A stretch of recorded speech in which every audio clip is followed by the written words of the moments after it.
দর্শক আমন্ত্রণ জানাচ্ছি ভ্যালি বিচ সংলাপে। আমাদের এই নিয়মিত আয়োজনে আমরা কথা বলি ব্যবসা বাণিজ্যের সমসাময়িক বিষয় এবং আলোচিত ইস্যু নিয়ে। আজকে আমরা আলোচনার শিরোনাম রেখেছি নারী উদ্যোক্তাদের বিষয় নিয়ে। আমরা আজকে কথা বলতে চাই ব্যবসা হারাচ্ছেন নারী উদ্যোক্তা এই শিরোনামে, কেননা আমরা এই আলোচনার অন্যতম কারণ সম্প্রতি একটি গবেষণায় দেখা যাচ্ছে অনলাইন কেন্দ্রিক যেসব নারী উদ্যোক্তারা রয়েছেন তারা কিন্তু এই করোনাকালীন সময়ে করোনার প্রভাবে আসলে ব্যবসা বাণিজ্য অনেকেই গুটিয়ে নিয়েছেন। তো এই যে আশঙ্কা, এই যে সংকট এবং নারী উদ্যোক্তাদেরকে নিয়ে একই সাথে সরকারের নানা রকম পরিকল্পনা, নারী উদ্যোক্তাদের যখন সামনে আনার কথা বলা হচ্ছে তখন করোনার ধাক্কায় তারা আসলে যারা অনলাইন কেন্দ্রিক ছিলেন তাদের 24% ব্যবসা গুটিয়ে নিয়েছেন। কেন নিয়েছেন এবং তাদের জন্য কি করণীয় এবং আগামী দিনের চ্যালেঞ্জগুলো কি, এই শিরোনামে কথা বলবো আজকে আমরা। আমাদের সঙ্গে দুজন অতিথি যুক্ত হবেন, তারা আসলে বিশ্লেষণ করবেন কেন এই সংকট এবং সমাধানের পথই বা কী। দর্শক, আমরা আলোচনায় যাওয়ার আগে পরিচয় করিয়ে দিতে চাই। আজকে আমাদের সঙ্গে দুজন অতিথি যুক্ত হচ্ছেন। আমাদের সঙ্গে একজন নারী উদ্যোক্তা রয়েছেন সরাসরি, যিনি এসএমই খাতের উদ্যোক্তা, চামড়া খাতের উদ্যোক্তা। আমাদের সঙ্গে যুক্ত হচ্ছেন রেজবিন হাফিজ। রেজবিন হাফিজের পাশাপাশি আমাদের সঙ্গে যুক্ত হবেন নারী উদ্যোক্তাদের একটি সংগঠন, এরই মধ্যে যুক্ত হয়েছেন আমাদের ডক্টর নাদিয়া বিনতে আমিন, পরিচিত মুখ, নারী উদ্যোক্তা এবং ওয়েন্ডের সভাপতি। দুজনকে আমি স্বাগত জানাচ্ছি আমাদের সঙ্গে যুক্ত হওয়ার জন্য আজকের আলোচনায়। দর্শক, যেটি বলছিলাম যে আজকে আলোচনার শিরোনাম ব্যবসা হারাচ্ছেন নারী উদ্যোক্তা, এই শিরোনামে আমরা কথা বলবো এবং নারী উদ্যোক্তাদের নানাবিধ বিষয় আসলে উঠে আসবে আজকের এই আলোচনায়। আশা করি আপনারা আমাদের সঙ্গে থাকবেন। আলোচনায় শুরুতেই রেজবিন হাফিজকে দিয়ে শুরু করতে চাই, কেননা আপনি একেবারে তৃণমূল থেকে উঠে আসা, আমরা জানি একজন নারী উদ্যোক্তা। আজকে আপনার এখানে আসবার গল্প সেটি হয়তো আমরা আলোচনায় জানবো। তার আগে জানতে চাইবো একজন নারী উদ্যোক্তা হিসেবে করোনাকালীন এই সময়টাই যে ধরনের চ্যালেঞ্জ ছিল সেটি মোকাবেলা করতে গিয়ে আপনাদেরকে নানাবিধ হিমশিম খেতে হয়েছে, সেই কথা শুনবো। পাশাপাশি এই যে ব্যবসা গুটিয়ে নেওয়ার যে পরিসংখ্যান এবং গবেষণার তথ্য আপনারা হয়তো জেনেছেন, সেটিকে আসলে কিভাবে মূল্যায়ন করবেন। রেজবিন হাফিজ, কি আমাকে শুনতে পাচ্ছেন? ফোন স্পিকার দিয়ে আপনি বলেন। ঠিক আছে, আমি রেজবিন হাফিজ কি শুনতে পাচ্ছেন আমাকে? জি রেজবিন হাফিজ, আমি প্রশ্নটি শুনতে পেয়েছেন আপনি? জি জি ভাইয়া, হচ্ছে বিষয়টা এরকম যে এই মুহূর্তে আমরা যারা উদ্যোক্তারা আছি, এটা আসলে বিশ্বব্যাপী একটা সমস্যা। সেই সমস্যা সময় সবারই যে অবস্থা, আমিও একজন উদ্যোক্তা হিসেবে আমারও যা অন্যদের একই অবস্থা। কিন্তু সেই জায়গা থেকে যেটা হয়েছে যে মানে নিজের মন মানসিকতাকে শক্ত রেখে সামনের দিকে এগিয়ে যাওয়ার একটা পরিকল্পনা আমাদের থাকতেই হচ্ছে। এক্ষেত্রে দেখা যাচ্ছে যে আমরা নানা ধরনের সমস্যার সম্মুখীন হয়েছি। যেমন হচ্ছে আমাদের প্রচুর অর্ডার ছিল, সেগুলো আমরা হচ্ছে উৎপাদনের ক্ষেত্রে যে সামাজিক ডিস্টেন্স বা হচ্ছে স্বাস্থ্যবিধি মানার কথা বলা হয়েছে, সেটা করে যদি আমরা উৎপাদন করতে যাই সেক্ষেত্রে আমাদের এক্সপ্রেস একটা ব্যাপার হয়ে দাঁড়িয়েছে। অন্যদিকে আমাদের যে হচ্ছে অর্ডার গুলো ছিল সেগুলো হঠাৎ করে বন্ধ হয়ে যাওয়ার ফলে আমাদের কিন্তু কর্মীদেরকে ধরে রাখা, তারপর হচ্ছে আমাদের যে হচ্ছে ফ্যাক্টরি ভাড়া বা আদার্স যে এক্সপেন্স গুলো সেগুলো বহন করা খুবই কিন্তু কঠিন হয়ে পড়েছে। তো সেই জায়গা থেকে যে জিনিসটা, যে আগে যেমন হচ্ছে আমি আমার ব্যক্তিগত কথাই বলি যে হচ্ছে 5 থেকে 6 হাজার পেয়ার উৎপাদন করতাম প্রতি মাসে, সেখানে হচ্ছে 2-3 মাসে মাত্র 12 থেকে 1300 পেয়ার উৎপাদন করতে পেরেছি। তো এই যে আমাদের যে বর্তমান অবস্থা, এই যে প্রোডাক্ট গুলো তৈরির ক্ষেত্রে তো আমাদের পূর্ব থেকে একটা প্রস্তুতি নিতে হয়। তেমন কিন্তু আমরা মাঠ পর্যায়ে যে সমস্ত উদ্যোক্তারা আছি, কেউ কিংবা সবে মাত্র শুরু করেছি বা হচ্ছে একটা পর্যায়ে গিয়েছি, সবার দেখা গিয়েছে সবাই একটা হোঁচটের মুখে যে আমরা কি আদৌ আমাদের এই প্রতিষ্ঠানের যে ব্যবস্থাপনা এটাকে ঘুরিয়ে আবারও সামনে আসতে পারবো কিনা। তো সেই জায়গাগুলো থেকে নানা দ্বিধাদ্বন্দ্ব, তারপর হচ্ছে মনের দিক থেকে বারবারই ভেঙে পড়া যে এখন হচ্ছে সহযোগিতার একটা কিন্তু তার প্রান্ত আমাদের জন্য উন্মুক্ত থাকতেই হবে। কারণ হচ্ছে একদিকে আমাদের কর্মীকে ঠিক রাখা, অন্যদিকে আমাদের মানে যে কাজটা করছি সেটাকে শুধুমাত্র ধরে রেখে নিজের হচ্ছে স্বাস্থ্য এবং কর্মীদের স্বাস্থ্য সেবা সবকিছু ঠিক রেখে আসলে ধরে থেকে ধৈর্য ধরে আগানোটাই আমাদের জন্য এই মুহূর্তে মনে হচ্ছে যে সবচেয়ে বড় একটা বিষয়। তবে এক্ষেত্রে আমার কাছে যেটা মনে হয়েছে যে আমরা মাঠ পর্যায়ে যে সমস্ত উদ্যোক্তা রয়েছি, আমরা নানা কারণে হচ্ছে মনের দিক থেকে স্ট্রং থাকলেও পিছিয়ে যেতে হচ্ছে। কারণ আমার উৎপাদিত পণ্য আমাকে বাজারে বাজারজাত করার জন্য যে ধরনের সহযোগিতাটা দরকার, আবার যেগুলো উৎপাদন করব সেক্ষেত্রেও যে সহযোগিতাগুলো দরকার সেই সবগুলোর যদি একটা সমন্বয় হয় এবং আমাদের মানসিক সাপোর্টের সেই জায়গাগুলোকে মানে হচ্ছে ওপেন করে দেওয়া যায়, তাহলে ইনশাল্লাহ আমরা আবারও ঘুরে দাঁড়াতে পারবো বলে আমার মনে হয়। নিশ্চয়ই নিশ্চয়ই রেজবিন হাফিজ, আপনি চমৎকার মূল্যায়ন বলেছেন, বিশ্লেষণ বলেছেন। আমরা আপনার কাছে আরও বিভিন্ন চ্যালেঞ্জের কথাগুলো শুনবো করোনাকালীন এই সময়ের, পাশাপাশি নারী উদ্যোক্তাদের যে ধরনের বাধার মুখে পড়তে হয় কিংবা বৈষম্যের মুখে পড়তে হয় সেই কথাগুলিও আপনার কাছে শুনবো। তার আগে আমরা আমাদের সঙ্গে আরও একজন অতিথি যুক্ত রয়েছেন, একজন নারী উদ্যোক্তাদের প্রতিনিধি বলবো, ওয়েন্ডের সভাপতি ডক্টর নাদিয়া বিনতে আমিন। আপনাকে স্বাগত জানাচ্ছি। আপনি নিশ্চয়ই শুনতে পাচ্ছেন আমাকে? আসসালামু আলাইকুম, আমাকে শুনতে পাচ্ছেন আপনারা? আশা করি আমরা শুনতে পাচ্ছি। আপনাকে সরাসরি প্রশ্নে যেতে চাই। আমরা আজকে আলোচনার শিরোনাম রেখেছি, আপনি নিশ্চয়ই শুনছিলেন আমাদেরকে, যে ব্যবসা হারাচ্ছেন নারী উদ্যোক্তা। এই শিরোনামে আমরা কথা বলছি, নারী উদ্যোক্তাদের নানাবিধ চ্যালেঞ্জ নিয়ে আমরা কথা বলবো। এবং বিআইজিডির যে গবেষণা সেই সূত্র ধরেই যদি আপনাকে প্রশ্নটি করি, যে 24% অনলাইন কেন্দ্রিক নারী উদ্যোক্তা এই করোনাকালীন সময় আসলে ব্যবসা গুটিয়ে নিয়েছেন, এরকম একটি পরিসংখ্যান আমরা একদিন আগেই জানতে পারলাম। তো আপনি আসলে এটার মূল্যায়ন একজন নারী উদ্যোক্তাদের নেত্রী হিসেবে বা প্রতিনিধি হিসেবে, ওয়েন্ডের সভাপতি হিসেবে আপনার মূল্যায়ন জানতে চাই, যে করোনাকালীন সময় আসলে কেন কেন এমন হয়েছে, সেটি তো যৌক্তিক কারণ রয়েছেই, সেটির থেকে কিভাবে মোকাবেলা করতে পারি আমরা বা ঘুরে দাঁড়াতে পারি, সব মিলে যদি আপনার মূল্যায়ন শুনতে চাই। আচ্ছা, ধন্যবাদ। আমার প্রথমে আপনাদেরকে জানাচ্ছি যে আমাকে আজকে সুযোগ দেওয়ার জন্য। প্রথমত হচ্ছে যে পুরনো কথা, প্যান্ডেমিকে আমরা সবাই আসলে ভালো নেই, সামাজিক ভাবে, মনস্তাত্ত্বিক ভাবে, অর্থনৈতিক ভাবে।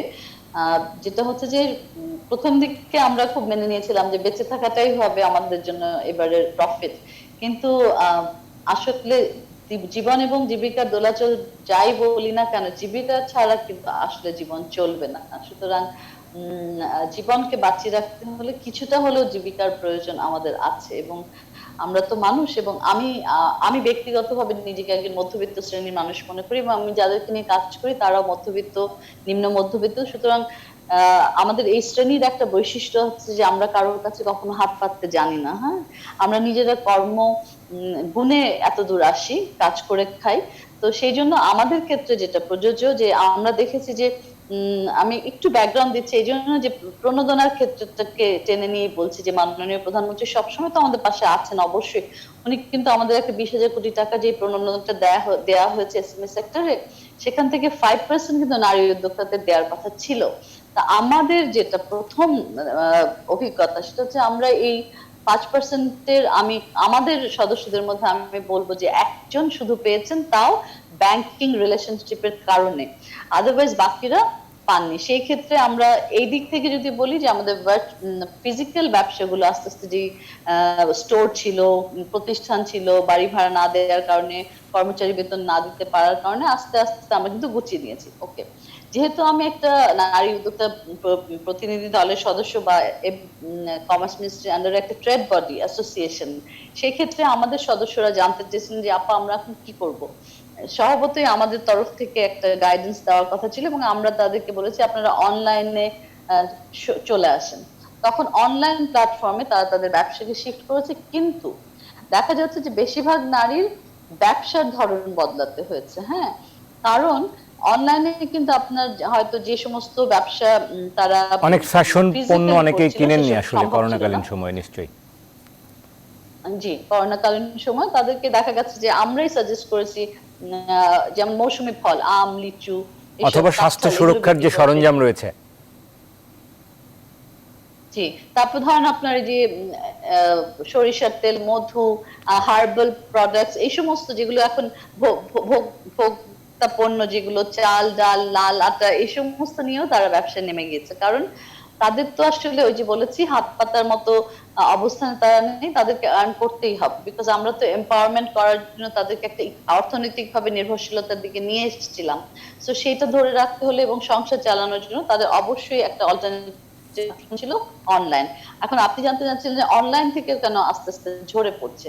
সেই ক্ষেত্রে আমরা অনেকদিন থেকে চেষ্টা করছি, আমরা জানি না, আমরা চ্যালেঞ্জ ফেস করছি, যে যেমন ধরেন দারাজ বা আলিবাবা, অ্যামাজন হতে হবে না, ইবে বা এটসিও হতে হবে না, আমাদের নারী উদ্যোক্তাদের জন্য একটা ছোট্ট প্ল্যাটফর্মের আবেদন করছি। ঠিক আছে, প্রণোদনা না হয় নাই পেলাম, কিন্তু এমন একটা প্ল্যাটফর্ম আমাদের থাকুক যেখানে নারী উদ্যোক্তাদের প্রোডাক্ট গুলো বিক্রয় নিশ্চিত করা যায়, অন্তত এই করোনাকালীন সময়ে আমাদের নারী উদ্যোক্তারা যেন মুখ থুবড়ে না পড়ে, ড্রপ আউট না হয়, সেদিকটা খেয়াল রাখতে হবে।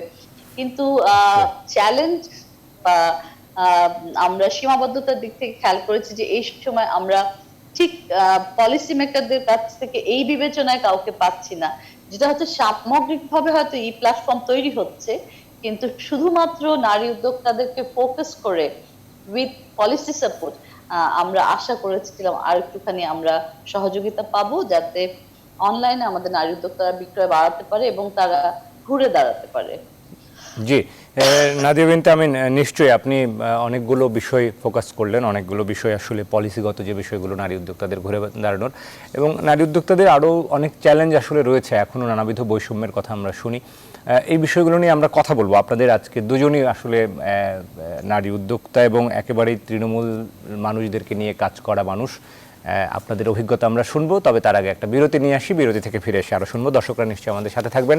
দর্শক, আমরা ই ভ্যালি বীজ সংলাপে একটা ছোট্ট বিরতি নিচ্ছি, ফিরছি একটু পর, সঙ্গেই থাকুন।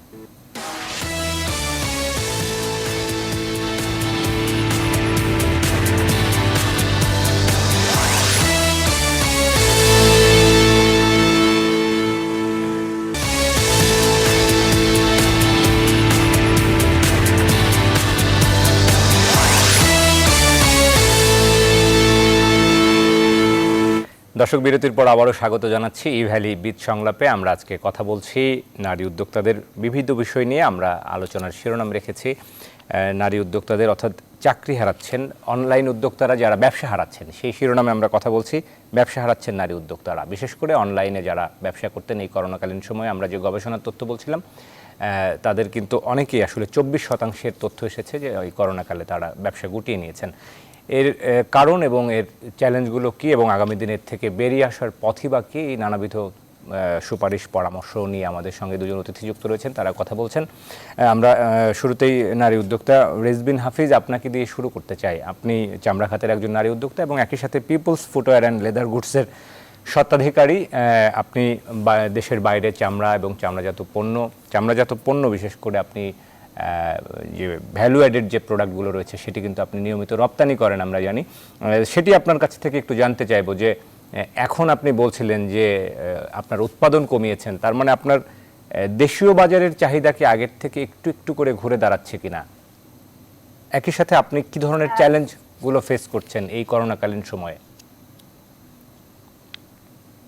ধন্যবাদ ভাইয়া।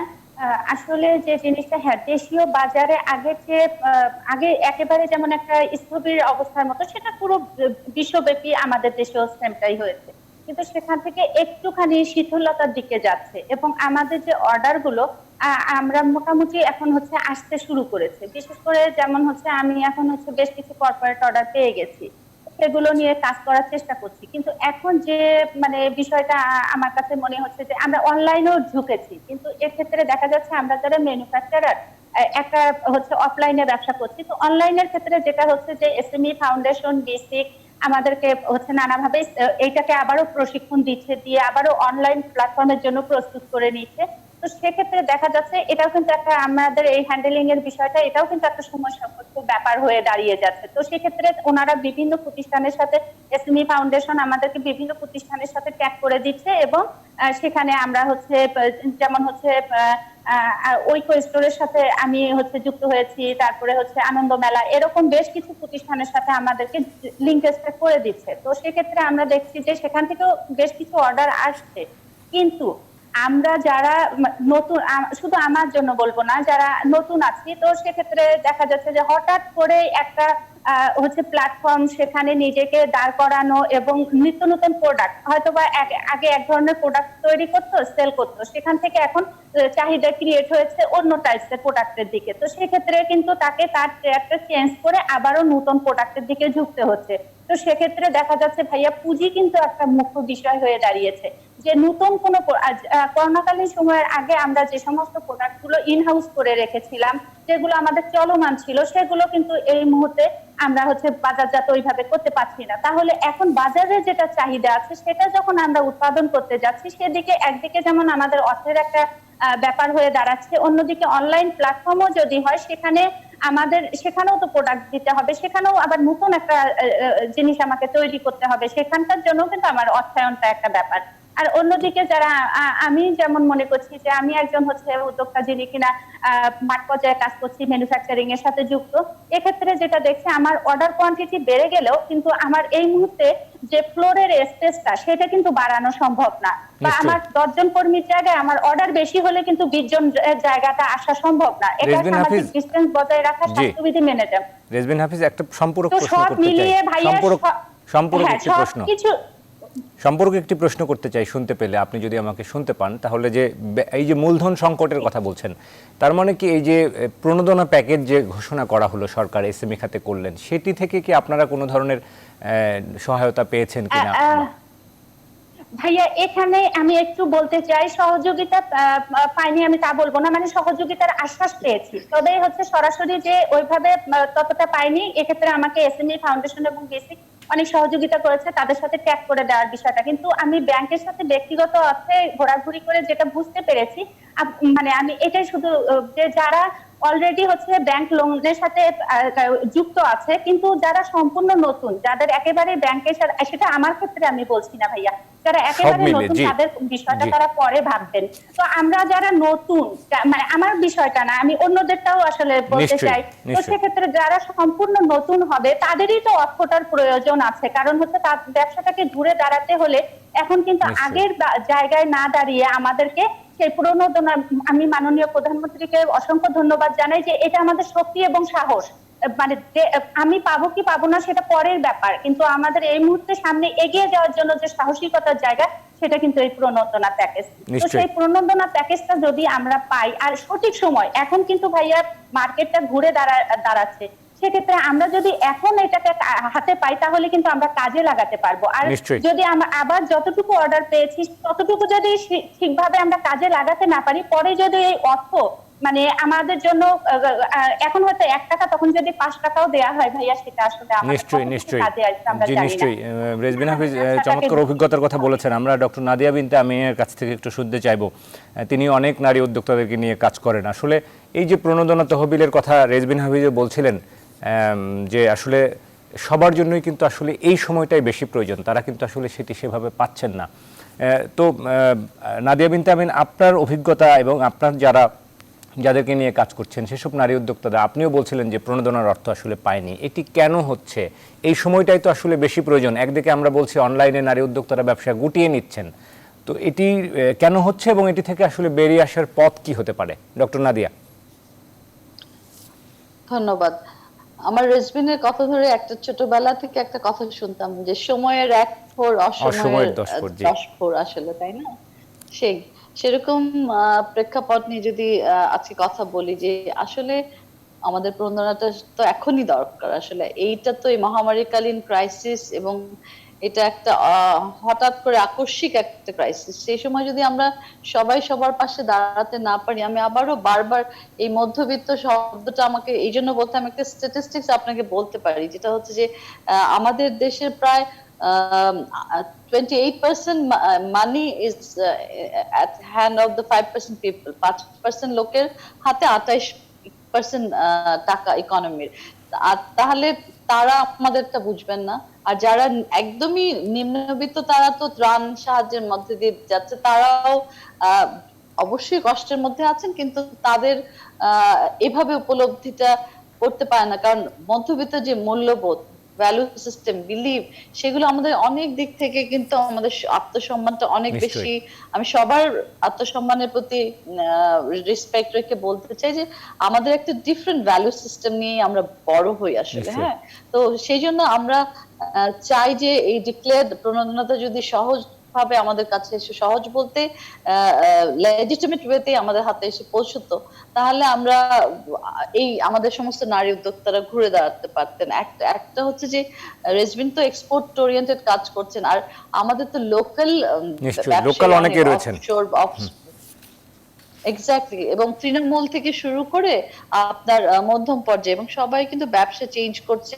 আবার কেউ কেউ, আপনি এখন এটাকে একটা এক্সাম্পল দেই, এই যে দুটো ঈদ গেল, পহেলা বৈশাখ গেল, ভ্যালেন্টাইন্স গেল, এগুলোর সময় কিন্তু অনেক পুঁজি মানুষ, নারী উদ্যোক্তারা লগ্নি করেছে, সেই টাকাটার তারা হারিয়ে ব্যবসা করতে অনেকে পারেনি। সর্বশান্ত হয়েছে। তারাও ঘুরে দাঁড়ানোর জন্য ব্যাংকের কাছে যাচ্ছে। রেজভিন খুব ঠিকভাবে বলেছে যে স্টার্ট আপের ক্ষেত্রে যে যখন একটা ব্যাংকের কাছে আবেদন করছে সে প্রণোদনাটা, তারা বিভিন্ন ভাবে আমাদেরকে আহ বলছেন যে এটা সম্ভব, হেডকোয়ার্টার থেকে পারমিশন আসেনি, সার্কুলেশন এসে পৌঁছেনি, কিন্তু আমরা যতদূর জানি যে এটা আসলে অনেক দূর এগিয়ে গিয়েছে, কিন্তু আমরা কোনো একটা আমরা জানি আননোন কারণে আমরা জানি না কেন নারী উদ্যোক্তারা পাচ্ছেন না যে সময়টাতে তাদের দরকার।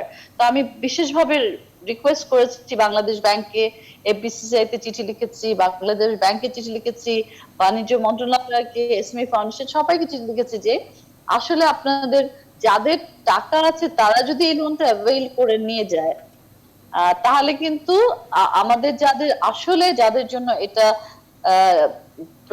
ঘোষণা করা হয়েছে তারা কিন্তু এখান থেকে আপনার এই সুবিধাটা পাচ্ছে না। তাহলে তাদের জন্য, যাদের জন্য প্রযোজ্য ছিল তারাই নেগলেক্টেড হলো এই জায়গা থেকে। তো আমি যেটা সরকারের কাছে অনুরোধ করব যে আপনারা প্লিজ নারীদের পাশে এসে দাঁড়ান। এই সময় আপনারা ক্যাশ ট্রান্সফার, ইন্ডিয়াতে কিন্তু এবার ক্যাশ ট্রান্সফারিং এর মাধ্যমে নারী উদ্যোক্তাদেরকে দেয়া হচ্ছে, এবং ডাইরেক্ট ক্যাশ ট্রান্সফার এভাবে কিন্তু লোন বলেন, গ্রান্ট, আমার মনে হচ্ছে যে প্রণোদনার তো লোন একটা জিনিস, যেহেতু ব্যাংক রিস্ক নিতে রাজি হচ্ছে না, তারা ভাবছে যে এই সময় মেয়েদের এমনিতেই খারাপ সময় মেয়েরা ব্যবসা করে এই টাকা ফেরত দিতে পারবে না, সেই জন্য ব্যাংক এই রিস্কটা নিতে চাইছে না।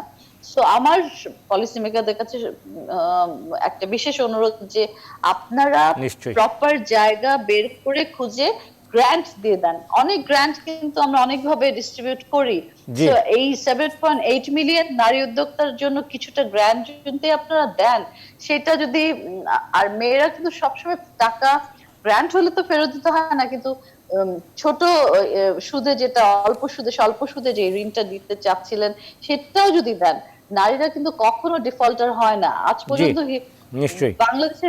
জি, সো আমরা অনুরোধ করব যে নারীদের পাশে এসে দাঁড়াতেই হবে, এটা ছাড়া আর এখন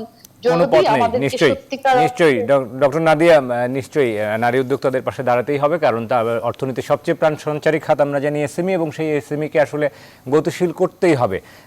আর আমরা এই বিষয় নিয়ে আরো কথা বলবো, আমাদের ছোট্ট আরো একটা বিরতি নিতে হচ্ছে। দর্শক আশা করি আমাদের সাথে থাকবেন। ইভ্যালিবিদ সংলাপে আমরা আরো একটা বিরতি নিচ্ছি, ফিরছি একটু পর, সঙ্গেই থাকুন।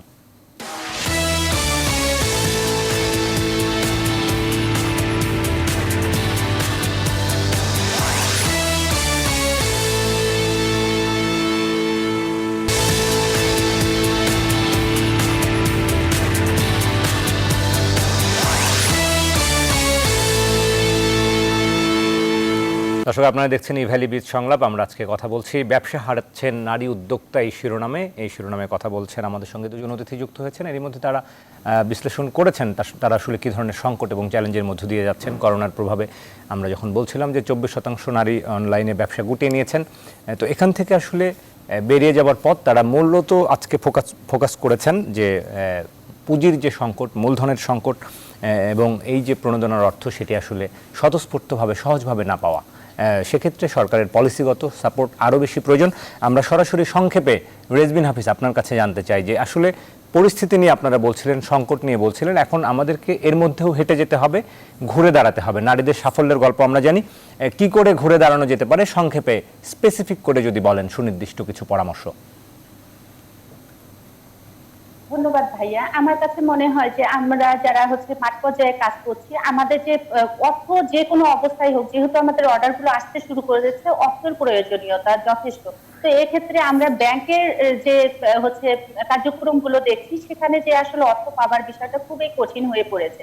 তো সেই জায়গা থেকে আমি নাদিয়া ম্যামকে বলতে চাই, ওনাদের সংগঠন থেকে শুরু করে এসএমই ফাউন্ডেশন, পিসিক, যারা আসলে আমাদের মতো উদ্যোক্তার, মাঠ পর্যায়ের উদ্যোক্তাদেরকে নিয়ে কাজ করেন, তারা কিন্তু আমাদেরকে সবসময় মূল্যায়ন করতে পারেন। তো এক্ষেত্রে যদি হচ্ছে ম্যাম বা অন্যান্য অঙ্গ সংগঠন যারা আমাদেরকে নিয়ে কাজ করছে তাদেরকে যদি একটু সুবিধা দেয়া হয়, আর সেই অর্থটা যদি আমাদের হাতে এসে পৌঁছায়, যেমন আমাদের কোটি টাকার দাবি না, আমরা মাঠ পর্যায়ে এমনও কিছু উদ্যোক্তা আছি যারা 20, 50, 1 লক্ষ টাকার পুঁজি হলেও আবারও ঘুরে দাঁড়াতে পারবো। তো সেইটার জন্য আমাদের আসলে 1 লক্ষ 5 লক্ষ টাকার জন্য এই মুহূর্তে মর্গেজ আমাদের সমস্ত ব্যবসা প্রতিষ্ঠান বসে যাচ্ছে। তো সেখানে আমার মনে হয় যারা নীতি নির্ধারক, যারা আসলে আমাদেরকে নিয়ে কাজ করছেন, তাদের উপরও কিছুটা যদি হচ্ছে দায়িত্ব দেয়া হয় মূল্যায়নের ক্ষেত্রে এবং আমাদের এই কার্যক্রমকে এগিয়ে নিতে। কারণ হচ্ছে আমার কাছে মনে হয় একজন মায় পারে তার সন্তানের হচ্ছে কোনটা প্রয়োজন সেটা বুঝতে। তো সেই জায়গা থেকে নীতি নির্ধারকদের কাছে আমার একটাই অনুরোধ যে আমরা হচ্ছে শুধু ব্যাংকমুখী না হয়ে যে সমস্ত অঙ্গ সংগঠন আমাদেরকে নিয়ে কাজ করছে তাদের দিকে যদি একটু ঝুঁকে দাঁড়াই এবং মাঠ পর্যায়ে আমাদের প্রকৃত যে যাদের আমাদের অর্থটা প্রয়োজন, যেটা হলে আমি আমার ব্যবসাটাকে এগিয়ে নিতে পারবো, প্রকৃত একজন উদ্যোক্তা যোদ্ধা হিসাবে দেশের অর্থনীতিকে সমৃদ্ধ করতে পারবো 10টা লোকের কর্মসংস্থান এবং নিজে ঘুরে দাঁড়াবো, সামনে এগিয়ে যাব, দেশকে এগিয়ে নিয়ে যাব। সেই জায়গা থেকে অনুরোধ জানাচ্ছি। জি, ধন্যবাদ। আপনি অনেক চমৎকার করে বলেছেন। আমরাও আশা করব সেটি আসলে আমাদের কাম্য। আমরা নাদিয়া বিনতে আমিন সংক্ষেপে একেবারে শেষ পর্যায়ে রয়েছে। আমরা দেখছিলাম যে 68% ক্ষুদ্র উদ্যোক্তা তাদের আসলে ব্যক্তিগত সঞ্চয় থেকেই কিন্তু এই করোনাকালীন সময়ে ব্যবসা করেছেন। তো এই বাস্তবতায় আসলে আপনার কাছেও সুনির্দিষ্ট পরামর্শ চাইছি যে আত্মবিশ্বাসের জায়গা ফেরাতে বা এই যে আগামী দিনের অনিশ্চয়তা কাটাতে কি করা যেতে পারে আসলে এই এসএমই কে এবং নারী উদ্যোক্তাদের জন্য। আচ্ছা, প্রথমতই ধন্যবাদ আবারও কামরুজ্জামান আপনাকে। আর রেজবিনের কথা টেনে নিয়ে আমি যেটা দুটো পরামর্শ দিতে চাই আসলে। একটা হচ্ছে আমরা মাননীয় প্রধানমন্ত্রী বরাবর খোলা চিঠি লিখেছিলাম, কিন্তু আপনার মাধ্যমে মিডিয়ার মাধ্যমে আবারও আমরা জানিয়ে দিতে চাই, মাননীয় বাণিজ্য মন্ত্রী আপনি মহোদয়কে জানাতে চাচ্ছি যে আমরা সরাসরি আমরা অ্যাসেস করে দেখেছি আমাদের মেম্বারদেরই 100 কোটি টাকার 2 মাসের একটা লোকসান হয়েছে। তাহলে আমাদের যে 750 মেম্বারদের যদি এই 100 কোটি টাকার একটা লোকসান হয়, অনেক প্রজেক্ট হচ্ছে পিপিপির আন্ডারে, প্রাইভেট পাবলিক পার্টনারশিপের আন্ডারে, তাহলে কেন শুধুমাত্র প্রণোদনার টাকাটা ব্যাংকে এবং ব্যাংকের মাধ্যমে সার্কুলেটেড হবে? ওয়াই নট অ্যাসোসিয়েশনের হাতে কেন এই টাকাটা দিয়ে দেওয়া? একেবারে সুনির্দিষ্ট, সময় স্বল্পতা, যদি সুনির্দিষ্ট করে বলেন। জি, সুনির্দিষ্টভাবে আমাদের চাওয়া অ্যাসোসিয়েশনকে একটা অ্যামাউন্ট দিতে হবে যেটা তাদের মেম্বারদেরকে অ্যাসেস করে অ্যাসোসিয়েশন ডিস্ট্রিবিউট করবে। এটা গভর্নমেন্টের প্রণোদনার একটা অংশ অবশ্যই আমরা চাইবো যে আমাদের মাধ্যমে ডিস্ট্রিবিউট হতেন, তাহলে আমাদের স্টার্টআপ থেকে শুরু করে যারা ব্যবসায়ী সবাই হেল্প হতে পারে। এটা গেল 1 নাম্বার। আর সেকেন্ডলি হচ্ছে আপনি বলছেন অনলাইন ব্যবসায় ঘুরে দাঁড়ানো। এখানে আমি একটু সুপারিশ দিতে চাই যে অনলাইন ব্যবসায় ঘুরে দাঁড়ানোর জন্য আমাদের শুধুমাত্র নারী উদ্যোক্তাদের একটা ডিজিটাল প্ল্যাটফর্ম, মার্কেটিং প্ল্যাটফর্ম বিপণনের জন্য দরকার, এবং সেই ক্ষেত্রে যেটা হচ্ছে এই যে নারীদেরকে কম্পিউটার লিটারেসি এবং online education, technical know how বাড়ানো, সেই ক্ষেত্রেও একটা পলিসি সাপোর্ট দিয়ে আমাদের ট্রেনিং। নিশ্চয়ই আপনি প্রশিক্ষণ এবং ট্রেনিং এবং পলিসি সাপোর্টের কথা বলছেন। এই দুটি বিষয়ে ফোকাস করেছেন ডক্টর নাদিয়া বিনতে আমিন এবং রেজবিন হাফিজ। আপনাদের দুজনকেই অশেষ ধন্যবাদ জানাচ্ছি। আমাদের সময় স্বল্পতার কারণে আসলে আজকের মতো বিদায় নিতে হবে। আপনাদের এই সফলতার গল্প এবং চ্যালেঞ্জের গল্প অন্য কোনো অনুষ্ঠানে আবারও আমরা শুনবো। দর্শক ভালো থাকুন, সুস্থ থাকুন, নিরাপদ থাকুন। আজকের মতো বিদায় নিচ্ছি বিশ্বনাথ থেকে।